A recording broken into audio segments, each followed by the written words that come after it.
araw. So, this time, papakita ko lang sa inyo yung mga binili namin. So, bumili din kami ng t-shirt.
So, ngayon naman, gagawin natin yung haul kung saan yung pinag-shopping natin nung nakaraang araw. So, this time, papakita ko lang sa inyo yung mga binili namin.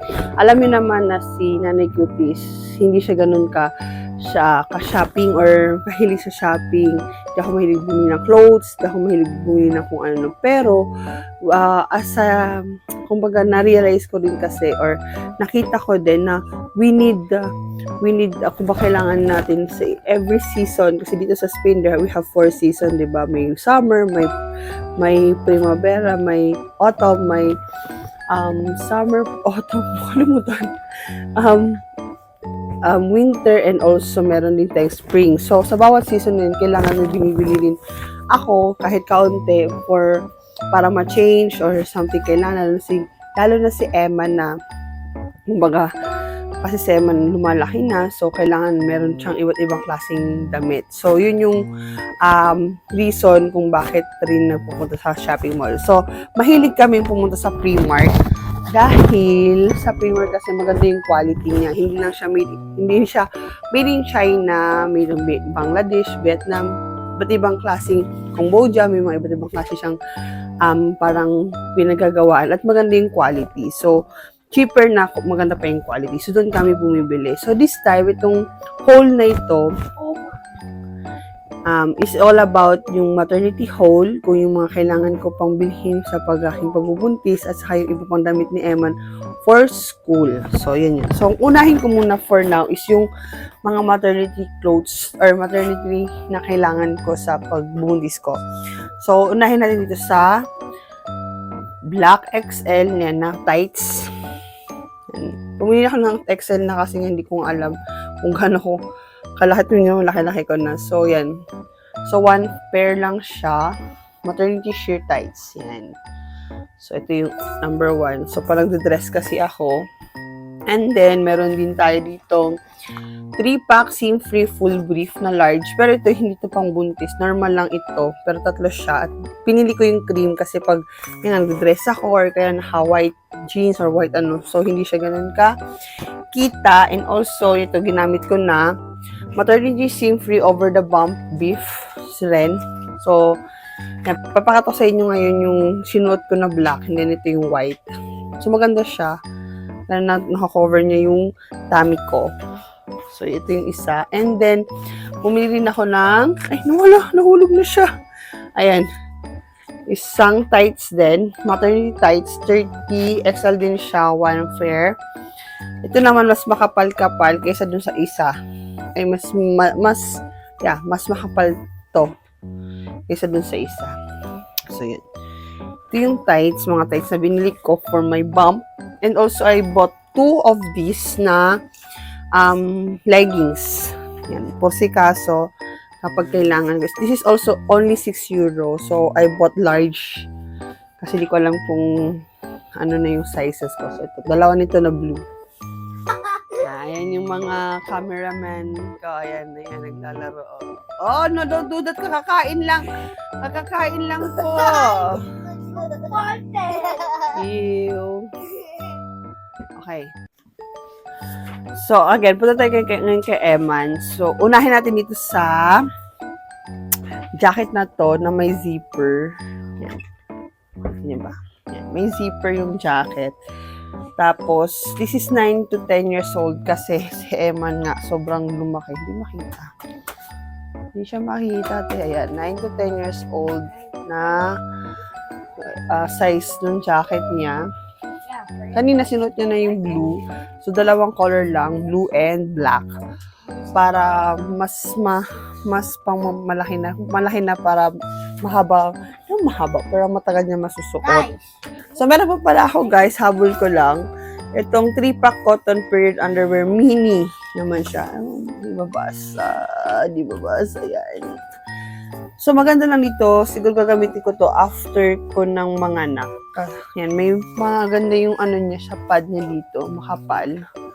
So, I think, I believe, bibili pa ako ng siguro mga ilang ganito rin. It cost 7 euro lang to tatlon na. So, maganda siya. That's maganda yung mga panty ng, I believe, na-vlog ko din yata yung class kong bili sa Primark. So, yeah, ang maganda yung mga quality niya. So, ang tagal na nun, hindi ko pa alam, before pandemic pa yata yun, or pandemic. Hindi ko alam, pero ililink ko na lang down sa, sa description box. So, yun. Ito yung isa nating mga binili. And then, kung dito kay Eman, so, bumili din kami ng, ayan. So, hindi yan. Wait.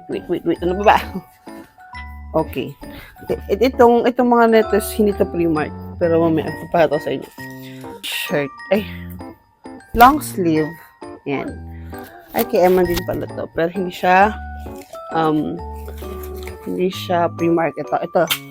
Yan. Bumili rin ako ng tawag ito, mga pantalon. Bumili rin kami ni Michael ng mga pantalon kasi sobrang laki na nga ni Eman. So, sobrang lumaki na si Eman. So, kailangan na namin i-change o magpalit ng mga ng mga clothes niya. And napansin namin na wala siyang mga pants or para pang church, mga bakeros, ganyan. So, yan. So, kailangan na bumili ng mga ganito.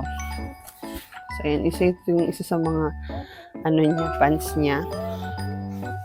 Kasi ngayon, ang pinaplano ko, after niya mag-school, kailangan change clothes siya ng pambahay. So, ito yung isa.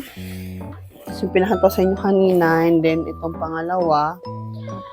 This is size of 7 and 8. Yung isa is mas, I think yung isa yata is mas mas maliit. Yung isa kasi noong Sunday, hindi na magkasya dito sa, yung button niya, hindi na magpasok. So, yan. And tama-tama bukas, sa Webes, meron silang parang flamenco thing. So, ang flamenco kasi dito, ang ginagamit ng is bakero to, yung denim, tapos white na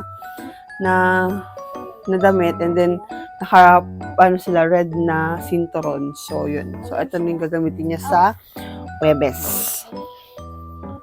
And then, punta tayo sa yan. So, this is the last one. Ayan. So, in advance na rin namin si Emma ng parang pang Christmas na clothes kasi every Christmas talaga meron parang event sa school na kailangan makaganito yung mga bata. So, nag-advance kami ni Michael habang nandun pa kami sa shopping mall. So, yun. Kasi nga, madalang lang kaming mag-shopping. And then, pumunta rin si Michael sa H&M.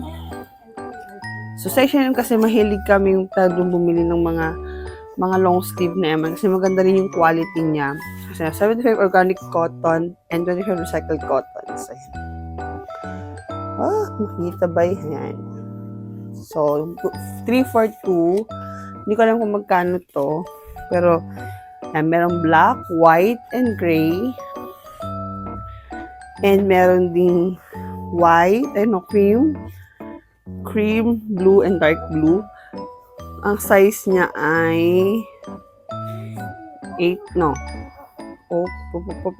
to 10 years old na yung kinukuha namin ng Eman para malaki na. Sobrang liit na kasi yung mga long sleeve niya rin dito. So, yun lang guys yung napamili namin.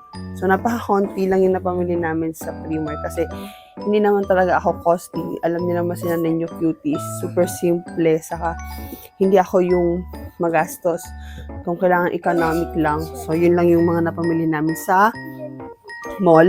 And yeah, I end this vlog na. So, hope na nabigyan ko kayo muli ng ideas kung paano ulit maging homemaker nanay. At pasensyahan nyo na may mga maliliit na chikiting pot-pot sa likod ng camera kasi they love kapag nag-vlog. Gusto nila kasama ako. Gusto nila kasama sila habang nag-vlog ako.